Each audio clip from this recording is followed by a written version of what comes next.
It had been raining for 3 days, turning the school basement into a dank cavern where the smell of mold mingled with the scent of old textbooks.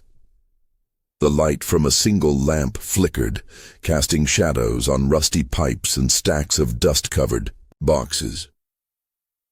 Jack Reynolds, a security guard with 20 years of experience, stood knee-deep in water, trying to find the source of the leak. His boots squelched, and his flashlight picked out cobwebs and rusty valves from the darkness. He didn't like basements. They reminded him of the past, of things best forgotten, but work was work, and the principal said he had to fix the leak by Monday. He walked past the old desks piled in the corner and stopped at the wall where water was trickling down. He crouched down and began to feel around on the floor, searching for a crack. His fingers came across something hard and leathery. He pulled out an object, a notebook, old, with a cracked cover. Embossed on it was a name, Lowry. Jack frowned. Who was Lowry? He didn't remember anyone with that name at school, neither among the teachers nor among the students. He opened the notebook, and the pages, yellowed with age, rustled under his fingers. Inside was a list of names, neatly written in ink. Next to each were numbers, years, amounts, codes. He ran his eyes down the lines. Green, Elizabeth, 1987. 5,000, Johnson Mark, 1992, 3,000, Smith, Anna, 2005, 7,000. Some of the names were familiar, teachers, long since dismissed or dead. Others were not. But what were those numbers? He turned the page and froze. The last entry, Brown Thomas, 2025, 10,000. Thomas Brown, the caretaker, dismissed a month ago. Jack swallowed, feeling a chill creep up his spine.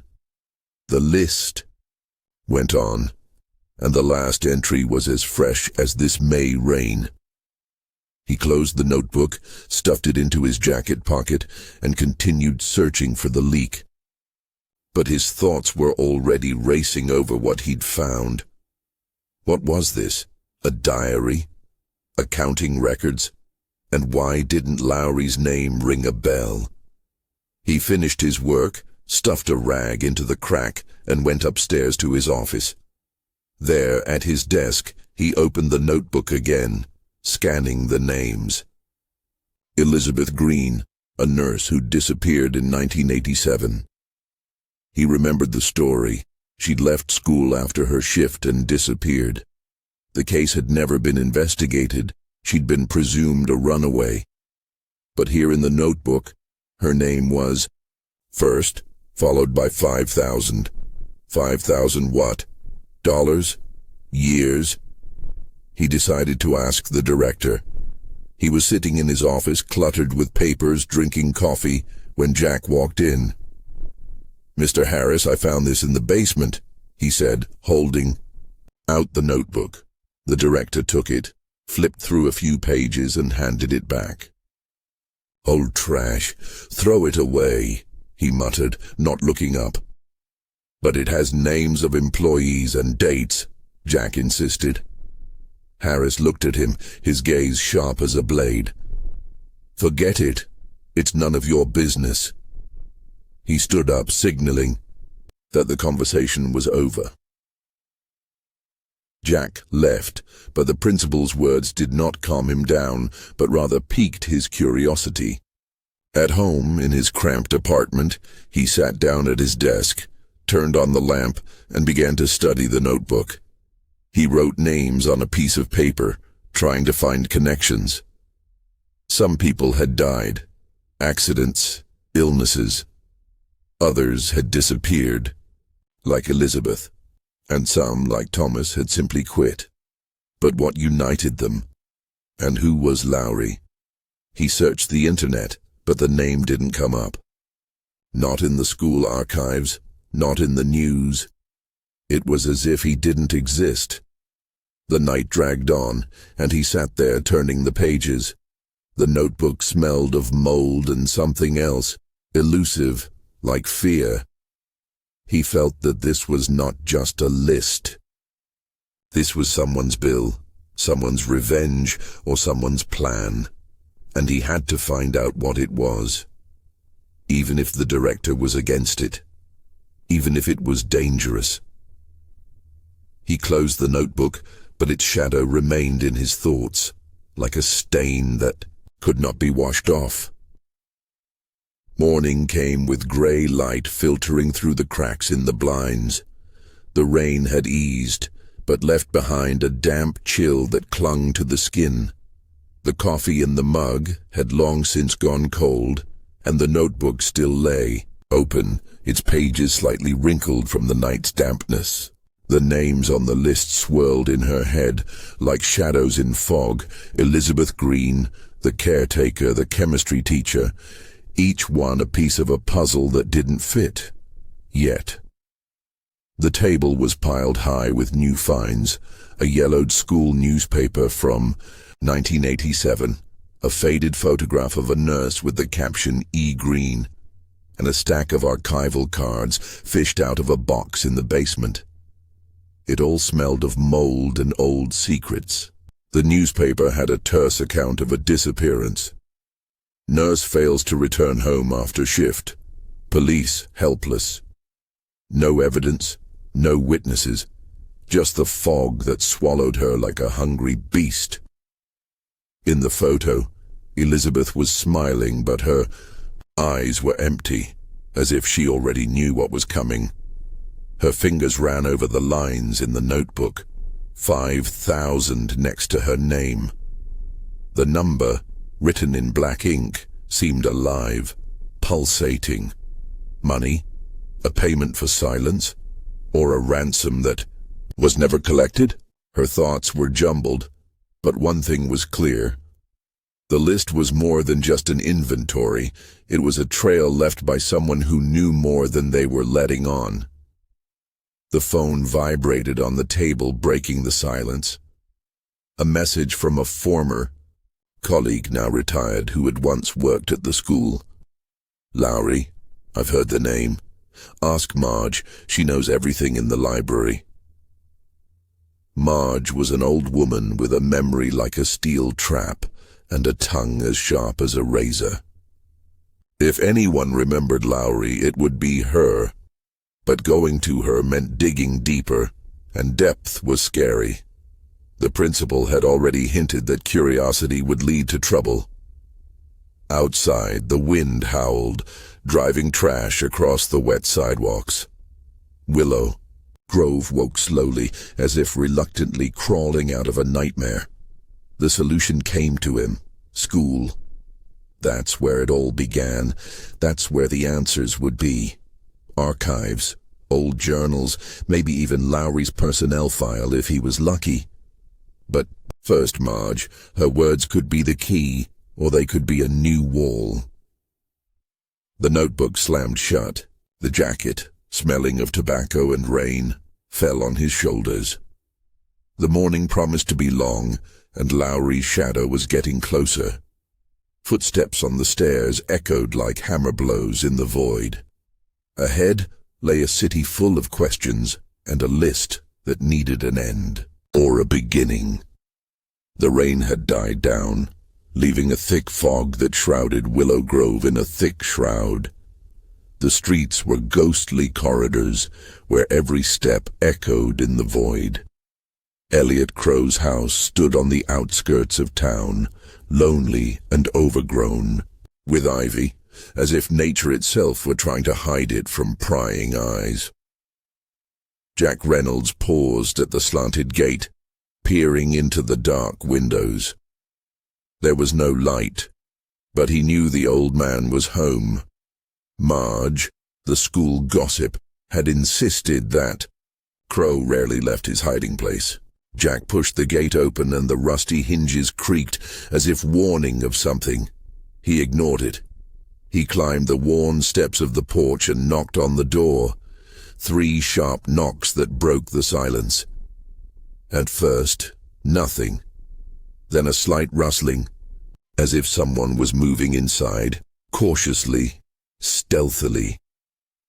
The door opened slightly, the chain tightened, and a face appeared in the narrow crack, pale, wrinkled, half hidden in shadow. Crow's eyes glittered like those of a trapped animal. "What do you want?" The old man's voice was hoarse and cracked, as if the needle of an old gramophone was scratching a worn-out record. "Mr. Crow, I'm Jack Reynolds, the school's security guard," Jack began, trying to sound confident even as a strange feeling grew in his chest. "I need to talk to you about Lowry." The archivist's eyes narrowed to two slits. "Lowry? I haven't heard that name in a long time. Come in, but don't make any noise." The chain jingled and the door swung wider, letting Jack into the dimness of the house. Inside, it smelled of dust, old wax, and something sour, either forgotten food or time soaking into the walls. The room was littered with papers, books, and cardboard boxes, piled on top of each other like the ruins of the past. Candles flickered on the table, their flickering flames casting long shadows on the walls, making them move as if alive. Crow sank into the sagging chair without offering Jack a seat. "What do you want to know?" he asked, leaning forward. His face was in the shadows, but his eyes were bright, betraying the tension. Jack pulled a notebook out of his inside jacket pocket, a tattered one with yellowed pages, and handed it to the old man. "This. Do you know what this is?" Crow picked up the notebook, his fingers thin and trembling as he carefully turned the pages. He said nothing, but Jack noticed the tension in his shoulders. "Yes," the archivist finally breathed. "This is Lowry's notebook. He was an inspector in the 60s, a tough man. Too tough. He cleaned up the school." "Cleaned?" Jack frowned, asking again. The word hung in the air, heavy and ominous. "The ones who got in the way." Crow's voice dropped to a whisper, as if he was afraid the walls might overhear. "Teachers, students, staff. They were fired, transferred, and some disappeared. It's not just the death toll, Reynolds. It's the ones who were supposed to be gone." A chill ran down Jack's spine like an icy wind. He swallowed, trying to remain calm. "Who kept the list after he died?" Crow shook his head, his gaze sliding off to the side. "I don't know. But if you're digging into this, be careful. Your name might end up on the list too." Jack took the notebook, nodded, and went out. Outside, the fog had thickened, turning the world into a gray shroud. He felt like he was being watched, a vague sensation, like a slight prick in the back of his head. Footsteps behind him, the rustle of leaves, the crack of a branch. He quickened his pace, but the sound kept up, dissolving into the darkness. Someone knew he was too close. At home, Jack threw his jacket on a chair and sat down at the table. The notebook lay open to the first page in front of him. Names, dates, numbers, a chaotic code he had to crack. He pulled out the old archive records he had pilfered from the school basement and began to compare notes. Some of the people on the list had vanished without a trace. No letters, no calls, no explanations. Others had died in strange circumstances. Accidents, illnesses too sudden to be accidental. He found an article about Lowry in a yellowed newspaper. The inspector had died in 1975, officially of a heart attack. But his case seemed to have continued. Someone at school knew about the notebook. Someone might still be adding to it. Suddenly, a knock on the door broke the silence. Jack froze, his hand clenching into a fist. He rose slowly, walked to the door, and listened. Nothing. Then a whisper, quiet, distorted, as if the voice was breaking through static. "Leave it, or you'll regret it." The threat was clear, despite the muffled tone. He yanked the door, open, but the street was empty. Only fog swirled in the streetlight, and shadows danced on the wet pavement. Jack slammed the door, his heart pounding in his chest like a trapped bird. He returned to the table, clutching the notebook in his hands. He was not going to give up. He would find the truth, even if it cost him everything. The fog outside the window thickened, and with it, the feeling that time was slipping away. Jack lit a cigarette, the smoke spiraling into the dim light of the room. Somewhere out there, in the shadows of Willow Grove, was the answer. And perhaps someone who wanted to stop it. The school had changed beyond recognition at night. During the day, it was seething with life. Bells cut through the air, footsteps echoed loudly in the corridors, and the students' voices merged into a continuous hubbub. But now, as the clock hands passed midnight, the building was plunged into an ominous silence. Only the occasional creak of old floorboards underfoot and the muffled howl of the wind outside the windows disturbed this deathly peace. Jack walked along the dark corridor, clutching a flashlight in his hand. A thin beam of light snatched from the darkness empty classrooms, locked doors, and shadows that seemed to move in the corners. He was heading for the teacher's room, a place where, according to his calculations, the answers to the questions that haunted him could be hidden. The door to the staff room was slightly ajar. From inside, a faint whisper could be heard, like the breathing of ghosts from the past. Jack paused, listening intently. The voices seemed familiar. Principal Harris's, sharp and tinged with alarm, and the school psychologist Mrs. Evans's, soft but trembling. The words dissolved in the air, but the intonation betrayed fear and haste. Carefully, trying not to give himself away with a single sound, Jack moved closer and pressed himself against the cold wall. "The list cannot be ignored." The director's voice cut through the silence like a knife. "If someone finds it, it's the end of everything." "But Lowry has been dead for half a century," Mrs. Evans countered, her tone hovering between doubt and hope. "Who is continuing his work?" "I don't know, but we have to finish what we started. Otherwise everything we built will collapse." A chill ran down Jack's spine, like an icy wind blowing into the hallway. They were talking about the list, about the notebook he'd found in the abandoned office the day before. So the director hadn't just known about it, he was part of the mystery.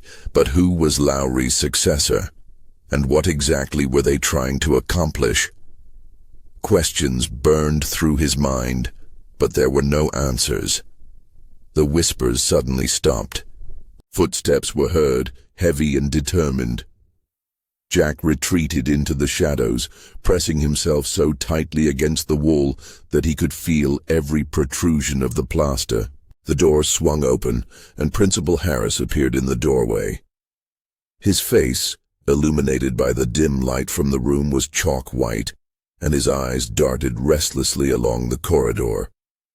He did not notice Jack, hidden in the darkness, and moved quickly away. Mrs. Evans remained inside, quietly closing the door behind him. Jack waited until the footsteps faded into the distance, then slipped silently into the staff room. The room greeted him with the smell of old paper and cold tea. There were scattered sheets of paper on the table, and a cup of half-finished drink stood next to it, from which barely perceptible steam rose. Jack began to examine. Shelves, drawers, cabinets, everything that could give even a hint of the truth. In one of the drawers of the table, he came across an old-school register dated 1965. On the faded cover, there was a photograph, a group of teachers and a tall man with an icy gaze, Inspector Lowry. Next to him stood a young man whose features seemed painfully familiar. Jack looked closely at the signature. William Harris, headmaster. The grandfather of the current Harris. Jack's heart sank. The Harris family had been connected to Lowry from the start.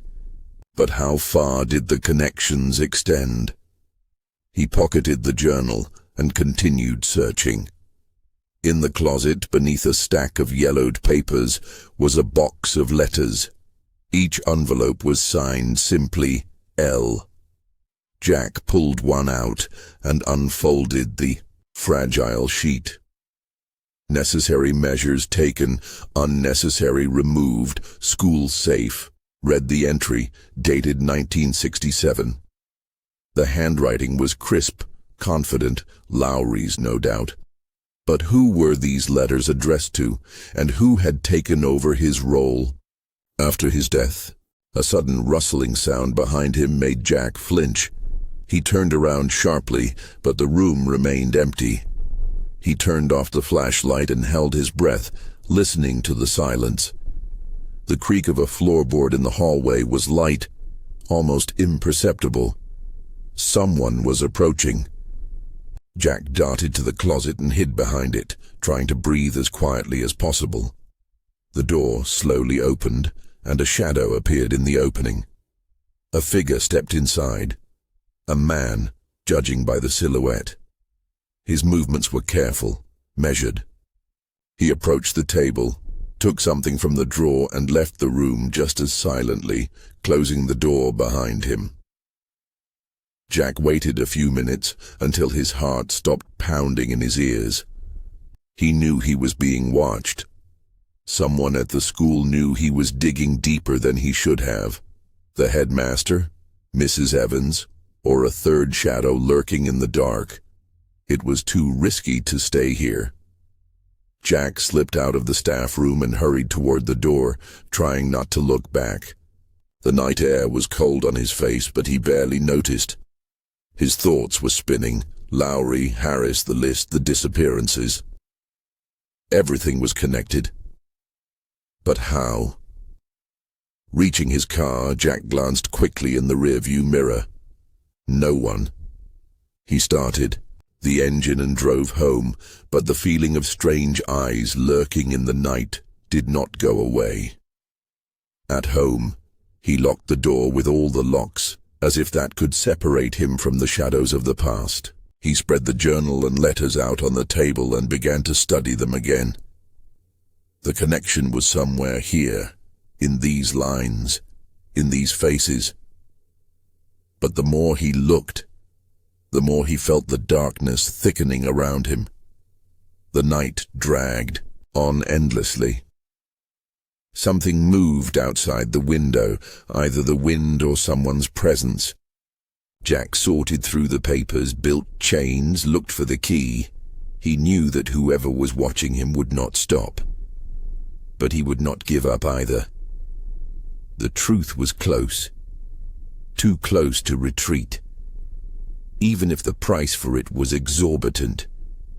Night fell over Willow Grove like a heavy blanket, enveloping the town in impenetrable darkness. The school, usually bustling with life, stood silent now, its windows dark like empty eye sockets. Jack Reynolds walked through the empty halls, his footsteps echoing in the silence, like the echo of forgotten years. In his hand, he clutched Lowry's notebook, leather, tattered, steeped in secrets that stretched back decades. He knew this was the end, or the beginning of the end. The basement greeted him with the familiar smell of damp and mold. Here, where it all began, he decided to complete his mission.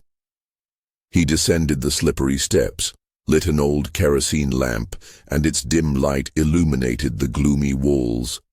In the corner stood a rusty barrel, long forgotten like everything else. In this place.